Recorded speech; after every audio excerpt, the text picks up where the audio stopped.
Cette vidéo est sponsorisée par YFood.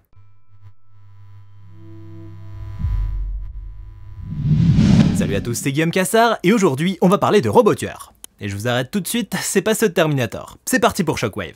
Shockwave est un film d'action à très petit budget sorti en 2006 et mis en scène par un certain Jay Andrews. Jay Andrews ou Jim Wynorski donc. Autrement dit, le génie derrière Raptor. On va passer un super moment juste après John Michael. Salut ma gueule, c'est John Michael et aujourd'hui on va parler nutrition avec YFood. T'es dans la vie active et t'as pas forcément toujours le temps de cuisiner? J'ai la solution pour toi mon con. YFood, c'est un assortiment de bars et de boissons de divers goûts qui vont te permettre de faire le plein d'énergie facilement. Une alternative saine à la malbouffe. Et c'est bon en plus, rien de meilleur qu'une boisson à la vanille. Voyons ça d'un peu plus près ma gueule. Les bouteilles contiennent 26 vitamines et minéraux et sont disponibles en deux tailles, 330 ml et 500 ml, mais aussi en deux versions, à base de lait de vache et de lait vegan. Parce que chez YFood, ils ont pensé à tout le monde. C'est un repas complet et équilibré à boire en 5 minutes et qui va te rassasier pendant 3 à 5 heures. Et si ton truc c'est plutôt la nourriture, alors les bars sont faites pour toi. Ils ont pensé à tout le monde je te dis. Les caramels salés c'est tellement bon ma gueule. Tout aussi saines que les boissons, elles constitueront l'encas idéal et t'offriront 2 à 3 heures de satiété. Profite d'une réduction sur les packs découvertes grâce à mon code Guillaume-YouTube ou en suivant le lien dans la description. 5 boissons de 500 ml pour essayer tous les goûts ou 8 bars qui te permettront là aussi de tout tester. Les frais d'expédition sont offerts pour toute commande de pack découverte à destination de la France et de la Belgique et pour toute commande supérieure à 25 €, peu importe la destination. C'est pas magnifique? Alors si tu veux une solution rapide pour un encas à la fois bon et nutritif, n'hésite plus ma gueule. YFood, tu m'en diras des nouvelles. Bon appétit! Le film démarre en plein désert pendant un rituel de Santa Muerte apparemment, les fans de Breaking Bad auront la ref, qui est malheureusement interrompu par... Dr Octopus? Ah mais non, c'est le robot dans Les Indestructibles. En moche. Ah oui, ça fait pas dans la dentelle par contre. Un peu plus loin, un groupe de 4 futures victimes tente de fuir le méchant robot. Pourquoi est-ce qu'il n'obéit pas? Waouh, alors déjà tu vas te calmer Marie-Josiane. Et du coup, entre les scientifiques en blouse blanche et les 2 soldats, pas besoin d'être Einstein pour comprendre que le robot est issu d'un projet de la défense qui a mal tourné. Et voilà ce qu'on fout de l'argent du contribuable. Malheureusement, Jean-Jérôme semble avoir un souci avec la gravité, ce qui fait qu'il se ramasse comme un con et n'est pas foutu de se relever. Au secours! Aidez-moi! Mais sans déconner, relève-toi gros! Les 2 soldats, Jean-René et Auguste, décident alors d'intervenir, mais ils ont beau faire leur possible pour tenter de sauver Jean-Mathieu avec leur pistolet sans recul, les balles semblent malheureusement n'avoir aucun effet sur le robot, qui achève donc le pauvre homme. En même temps, il était con, hein. C'est ensuite reparti pour une course éperdue à travers le désert jusqu'au 4x4 de la délivrance, qu'ils avaient garé vachement loin quand même. Professeur, montez dans le véhicule! Il veut nous faire la pauvre à tous! Ah mais c'est ça! Heureusement que t'es là pour éclaircir la situation, hein. Dépêchons, il faut y aller! Ouais, t'as raison, vous serez bien plus en sécurité à l'extérieur, espèce de débile. S'ensuit alors une folle course-poursuite riche en adrénaline. Il semble que ni les balles ni les grenades n'occasionnent de dégâts sur cette machine infernale. Et comme si ça suffisait pas, elle décide d'utiliser son arme secrète, les lasers qui font piou-piou. Bon par contre niveau visée c'est pas trop ça hein. Au bout d'un moment, le commandant Jean-René ordonne à ses compagnons de sortir se cacher pour pouvoir nous faire le coup du sacrifice. Mais pas un sacrifice de merde hein, car Jean-René est bien décidé à emporter le robot avec lui. Il décide donc de reculer vers lui à pleine vitesse pour lui infliger de terribles dégâts. On avait dit à pleine vitesse Jean-René. Bref, suite à ce sacrifice complètement éclaté au sol, Jean-René trépasse. Et vu la réaction de Marie-Josiane, ça devait être son 4x4. Elle et Auguste partent ensuite se réfugier sous un rocher où ils tentent de trouver une solution. Je ne sais pas ce qui se passe au juste. Auguste. Il a engagé une mission de recherche et de destruction. Il ne s'arrêtera pas avant de nous avoir trouvés. Vous voulez dire avant de nous avoir tués? Ah Auguste, tu nous enterreras tous, tu sais. Et ce qui se passe est incroyable. C'est du domaine de l'impossible. On fabrique un robot géant, une véritable arme de destruction massive. Qu'est-ce qui pourrait bien foirer? Vos sarcasmes sont un petit peu déplacés étant donné la situation. Ok, je vous l'accorde. Je deviens irritable quand on me tire dessus. Cette discussion est stérile. Alors oui, si vous voulez vous en sortir, il va falloir vous recentrer un peu et y mettre du vôtre pour élaborer un plan sérieux les enfants. Vous n'auriez pas une bombe sur vous par hasard? Je l'ai oublié dans mon short. Ah et puis merde, vous allez tous crever de toute façon. Voilà, Auguste décide enfin de tenter un truc. Faut pas s'attendre à quelque chose de mûrement réfléchi, hein. Du coup, ce con, il va juste courir vers le robot et lui tirer dessus. Et au lieu de s'enfuir, chose qui aurait donné un semblant de sens à cette action, Marie-Josiane décide de rester là pour le regarder se faire buter. Et du coup, forcément, bah... voilà, ça, c'est fait. Et maintenant qu'il a plus personne à trucider, le robot, il est tout triste. Je suis très déprimé.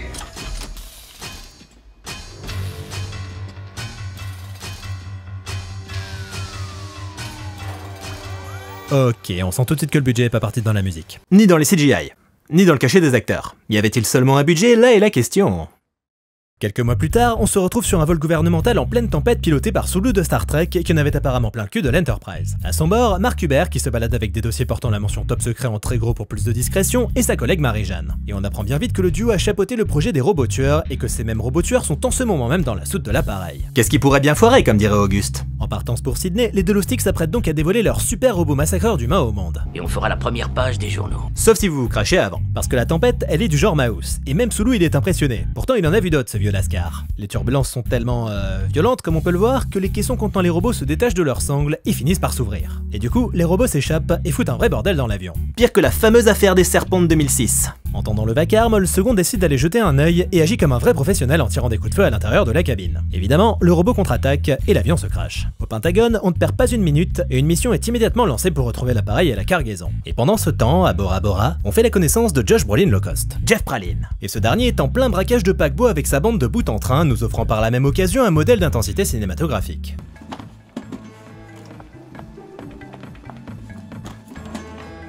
Sans déconner, même le mec qui se braquait, il en peut plus. Heureusement pour lui, Jeff met fin à ses souffrances car Jean-Alfred, son collègue un peu débile, vient de révéler son nom. Il est donc devenu un témoin gênant, et Jeff, il aime pas ça les témoins gênants. Sur ce, Cassandra débarque et pose la question qui fâche. Oh, c'est quoi ça? C'est un employé qui dort pendant son service. Pas professionnel ce paquebot, hein.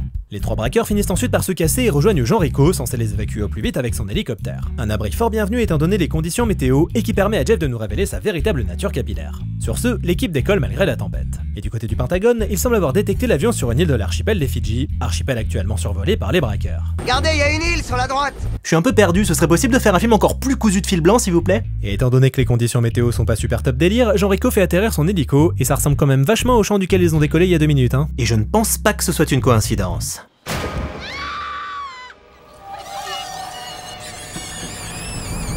Bah alors mec, t'avais pas vu l'hélico ou quoi? Partez vite. Ils vont vous tuer tous, vous tuer. De quoi est-ce que vous parlez? Qui veut nous tuer? Va te coiffer. Et donc, après avoir joué le mec choqué et blessé qui met en garde des personnages face à une menace mystérieuse, Jean Bertrand leur fait le coup du décès. Tenez votre trousse. T'es pas le plus vif de la bande toi, hein? Rangez-la. C'est plus nécessaire. Il est mort. Sur ce, le groupe décide de passer la nuit sur place et de partir au plus tôt le lendemain matin. Pendant ce temps, au milieu de l'océan, l'armée s'apprête à envoyer une équipe de Winner sur l'île pour récupérer les robots. On devrait pouvoir faire le poids, on sort la grosse artillerie et on les dégomme. Et Sharon, la fille de Mark Hubert, les accompagnera sur place. Aidés d'un gros fusil sniper laser, ils pourront mettre les robots hors d'état de nuire et donc les rapatrier beaucoup plus facilement. Et ensuite, que se passera-t-il? On les emmène au labo et on fait le nécessaire pour que cela ne se reproduise plus. Encore. Le lendemain, on constate que Jeff a réussi à se coiffer pendant la nuit, ce qui vaut le coup d'être souligné. Mais c'est malheureusement la seule bonne nouvelle, car l'hélico est endommagé et Jean Rico peut pas y faire grand chose étant donné qu'il a pas apporté sa caisse à outils. Jeff propose alors de partir à la recherche d'un autre moyen de quitter l'île, et étant donné qu'il a peur que Jean Rico contacte les autorités par radio pendant son absence, il le persuade gentiment de se joindre à eux. Vous venez avec nous. Un amour le gars. Face à cette autorité chevelue qui collerait des frissons aux plus téméraires des durs à cuire, Jean Rico se soumet et se joint à la joyeuse bande. Et alors qu'ils s'apprêtent à partir, les robots tueurs font leur entrée, laissant nos personnages sans voix. Jean-Alfred, qui a un instinct de survie moins développé que la moyenne, tente alors d'établir le contact par télépathie apparemment, mais ça donne pas grand chose. Toujours pas ça la visée, hein. Du coup ça commence à jouer des flingues, ce qui ne fait bien évidemment strictement rien aux robots. Mais Jean-Alfred continue de tirer, parce que bon, faut bien qu'il serve à quelque chose le pauvre, cependant que ses camarades se trouvent un petit coin d'ombre pour assister à la mise à mort de leur compagnon. Ah, de toute façon, il était con lui aussi. Et comme si ça suffisait pas, les robots tueurs leur chourent l'hélicoptère. Dure journée. Là-dessus, ils aperçoivent l'équipe d'intervention qui débarque et décident donc de trouver les soldats pour espérer sortir de ce merdier. Vous pourriez peut-être me filer une arme? Je préfère pas pour l'instant. Attention aux branches, Jeff. Les branches, j'ai dit. Putain, qu'il est con lui aussi. De son côté, l'équipe d'intervention, qui a l'air hyper au taquet, part donc accomplir sa mission. Quelqu'un a apporté un anti-moustique? C'est curieux, y a pas de moustique. À mon avis, ça doit être psychologique. Ils sont en train de me sucer tout mon sang. Bah s'ils te bouffent vivant, mon vieux. Faut croire que t'as bon goût. Eh ben on n'est pas sorti de l'auberge. Un peu plus loin, après que Cassandra ait calmement réglé ses comptes avec Jeff... Oh, tu es désolé. Je peux savoir pourquoi tu es désolé. Parce que tu as tué ce pauvre type sans aucune raison ou parce que tu es le plus grand imbécile que j'ai jamais croisé sur ma route. Ils finissent par apercevoir les soldats. Jean Rico va donc tenter d'établir le contact avec eux, et ce malgré les légères réticences de Jeff. Allez-y, ne vous gênez pas. Vous sortirez jamais de cette île. Je vais avec lui. D'accord. Eh ouais, suffit pas d'une moustache badass et d'une vague ressemblance avec un acteur connu pour être un leader, mon gros. De leur côté, les soldats finissent par tomber sur le fameux avion disparu. Commandant, je parie que vous avez la même impression que moi. Que c'est un film à très bas budget et que votre agent vous a couillonné? Face à ce désastre, Sharon cède à la panique et fonce dans l'épave, redoutant d'y trouver le cadavre de son père. Mais bonne nouvelle, ça n'est pas le cas. Elle n'y trouve que le cadavre de sa collègue Marie-Jeanne. Au moins une bonne nouvelle. Vu l'état général de l'avion, elle déduit rapidement que les robots eux-mêmes se sont servis en diverses pièces. Est-ce que vous voyez ces fils? Ils ont été démontés complètement, je dirais de façon chirurgicale. Pourquoi il ferait ce genre de truc? Ils font peut-être des réserves de fil. On tient peut-être un truc. D'après Sharon, les robots seraient donc en train de fabriquer une machine. Commandant, j'ai trouvé 2 morts dans le cockpit. Tous les fils et tous les instruments ont disparu. La seule chose qui reste, ce sont les sièges. Commandant, on a de la compagnie. Bien évidemment interrogé par les soldats, Jeff décide de se faire le porte-parole de son groupe et utilise l'alibi le plus pourri de tous les temps pour justifier leur présence sur l'île. Du repérage pour un film. Du repérage avec des flingues. Jean Reno prend ensuite la parole parce que bon, c'est quand même lui qui sait le mieux comment qu'on cause. Et il leur raconte donc toute l'histoire. Le mec mort, leur rencontre avec les robots, le vol de l'hélicoptère, etc. Là ça se voit pas, mais Sharon panique car elle pense que les robots sont en train de réparer l'hélicoptère avec des pièces du gros porteur pour pouvoir quitter l'île. Il est donc nécessaire de détruire cet hélico. Perso je vois pas franchement comment il pourrait tenir là-dedans, mais bon, qu'il en soit ainsi. Sauf que là-dessus, un robot débarque et ne fait qu'une bouchée de soldat interchangeable numéro 1 grâce à l'attaque Pichenette. Le groupe part alors se réfugier derrière un rocher en carton-pâte pendant que les soldats gaspillent leurs balles et leurs lasers. Kirby, fais gaffe! Donc quand on te dit de faire gaffe, toi ta technique c'est de rester immobile comme un gros neuneu? Bah tu l'as pas volé celle-là. Sur ce, soldat interchangeable numéro 2 décide de prendre les choses en main avec panache, nous gratifiant de sa plus belle cabriole, mais bon lui non plus la visée c'est pas trop son truc apparemment. Waouh, tu joues super bien le mec qui vient de se faire tirer dessus, c'est presque pas ridicule. Presque. Guidé par sa bonté d'âme, Jean Reno part sauver soldat interchangeable numéro 2, cependant que le robot kleptomane leur pique le fusil laser, seule arme capable de les endommager. Si on la confie à quelqu'un qui sait viser. Là-dessus, les survivants s'enfuient et Sharon voit ses doutes se confirmer quand Jean Reno lui révèle que son hélicoptère avait une pale de rotor défectueuse. Ouais. Cela signifiant qu'en réalité, le robot ne venait pas pour eux, mais venait chercher de quoi réparer ça sur le site du crash. Vous voulez dire qu'ils veulent à tout prix quitter l'île. Cerise sur le gâteau, ils n'ont aucun moyen de quitter l'île car leur radio est morte, et s'ils ne donnent aucun signe de vie avant 7 h le lendemain, l'armée bombardera cet endroit. Ah, on est vraiment sur la grosse journée de merde, oui. Sur ce, soldat interchangeable numéro 2 décède parce que bon, un peu ça va. Du coup, pour s'en sortir, les survivants devront donc aller récupérer l'hélicoptère avant que les robots ne se barrent avec. Le problème, c'est qu'ils ont plus le gros fusil sniper laser. Mais Sharon a une solution alternative pour les mettre hors d'état de nuire. Viser une toute petite partie minuscule de 5 cm de diamètre située près de leurs yeux. Si l'un de vous est bon tireur et arrive à toucher ce point... Et c'est là que ce plan passe de difficilement faisable à complètement impossible. Dommage. Au Pentagone, pendant que le général regarde des vidéos dans l'amphithéâtre au lieu d'utiliser VLC sur son ordi portable comme tout le monde, on l'informe qu'une tempête tropicale approche de l'île. Comme s'il n'avait pas assez de problèmes.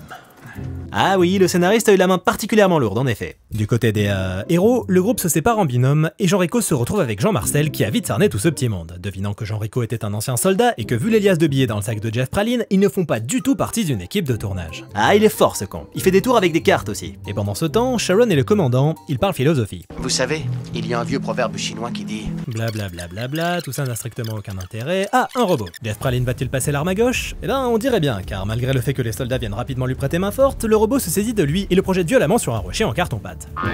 Le même que celui qu'on a vu un peu plus tôt, franchement tout est possible. Jean Marcel décide ensuite de sortir le bazooka histoire de la jouer subtile, mais n'a pas le temps de l'utiliser car le robot décide soudainement de se barrer. Et y a plus de respect quoi. Pourquoi est-ce qu'il se barre? Il va peut-être chercher un parapluie. Du côté de Jeff Praline, l'homme est mal en point suite au choc avec le rocher en carton-pâte, et comme personne n'a l'air hyper chaud pour le sauver, il le laisse là. Ah, de toute façon, il manquera à personne, hein. Et c'est à ce moment que Sharon débarque pour leur dire qu'elle a vu où le robot était parti, ce qui va leur permettre de localiser leur repère, et donc le putain d'hélicoptère. Pendant ce temps, au Pentagone, le général, qui n'a toujours pas de nouvelles et commence donc à s'impatienter, demande de lancer dès maintenant le bombardement de l'île, et ce même s'il leur reste techniquement 10 heures pour accomplir leur mission. Même lui, il en a marre de ce putain de film. Heureusement, ou pas selon le point de vue, l'amiral le ramène à la raison. Il pouvait pas s'occuper de son cul, lui, sans déconner. Dans l'obscurité, tout est différent, je ne reconnais pas les lieux. Ouais, c'est plus sombre, hein. Ils finissent cependant par atteindre leur but, le repère des robots, et donc le putain d'hélicoptère. Dans un champ qui ressemble encore une fois pas mal à celui du début du film. Je dis ça, je dis rien. J'ai une question, professeur. Je vous écoute. Je sens tellement venir la question de merde. Je voudrais bien savoir comment ces bestioles géantes vont rentrer dans l'hélico et le piloter. Tu t'en sors bien, va. Et c'est alors qu'après moult regards concernés et autres froncements de sourcils, le petit groupe apprend l'horrible vérité. Mark Hubert est devenu bien malgré lui le complice des robots tueurs. Comment? Pourquoi? Qu'est-ce que ça implique? J'en sais rien. Et pour tout vous dire, je m'en fous. Bref, sur ce, Sharon réagit de façon complètement mesurée telle la scientifique qu'elle est.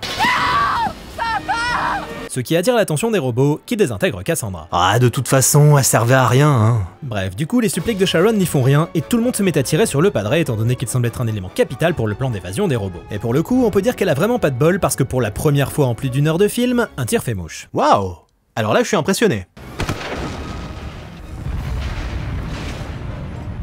2 tirs réussis d'un coup?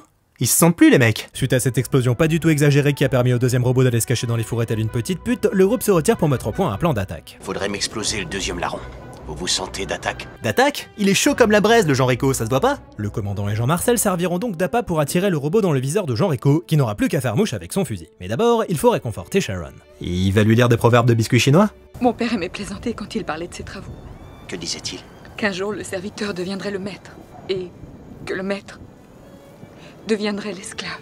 Fandard le padré. Les trois hommes passent ensuite à l'action, faisant sortir le robot de sa cachette et priant pour que Jean-Rico fasse pas de la merde. Et disons que l'opération se déroule pas forcément comme il l'avait prévu. Après quelques minutes d'action spectaculaire, Jean-Marcel se fait désintégrer à son tour. Du coup, plutôt que d'insister, le groupe décide de suivre le plan B.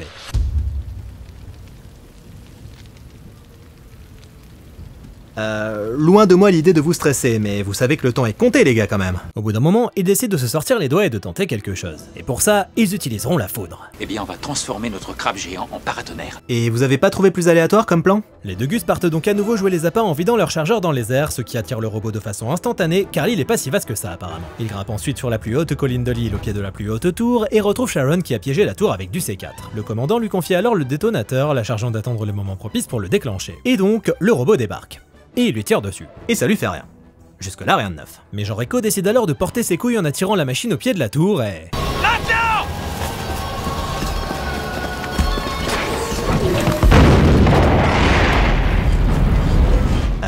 Et la notion du maintenant dans tout ça, on en parle? Alors normalement, voilà comment ça aurait dû se passer.